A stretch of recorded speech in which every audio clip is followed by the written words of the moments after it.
Real crimes that shocked even seasoned investigators. Stories of real crimes, especially those so baffling and bizarre they leave even the most hardened detectives speechless, have a unique way of capturing our attention. These aren't just cases of who did it, but how and why, pushing the boundaries of what we think is possible in human depravity. They are the anomalies, the outliers in a world already accustomed to violence, and their details linger long after the files are closed. One such case is that of the man from the train, a phantom killer who terrorized families across America in the early 20th century. For years, a series of brutal axe murders in small towns near railroad tracks were treated as isolated incidents. Entire families were wiped out in the dead of night, their homes locked from the inside. With no apparent motive, local police were stumped, and the crimes were so savage that they defied any logical explanation. It wasn't until decades later that investigators Bill James and his daughter Rachel connected the dots, revealing a pattern that suggested a single, nomadic killer was responsible for dozens of slayings over several years.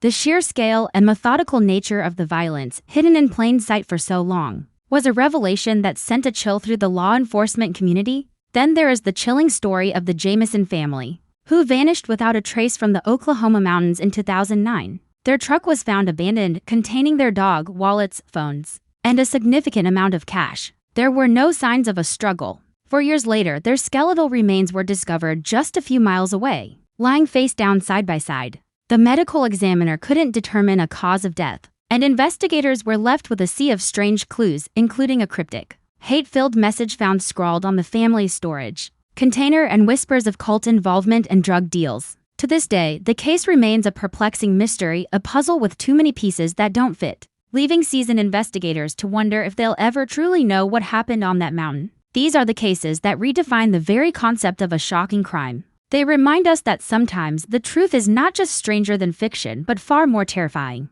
The lack of clear answers, the sheer audacity of the perpetrators, and the haunting questions left behind are what make these stories so profoundly disturbing. They are the crimes that stick with the detectives who worked them, serving as a stark reminder of the darkness that can lurk just beneath the surface of our ordinary world.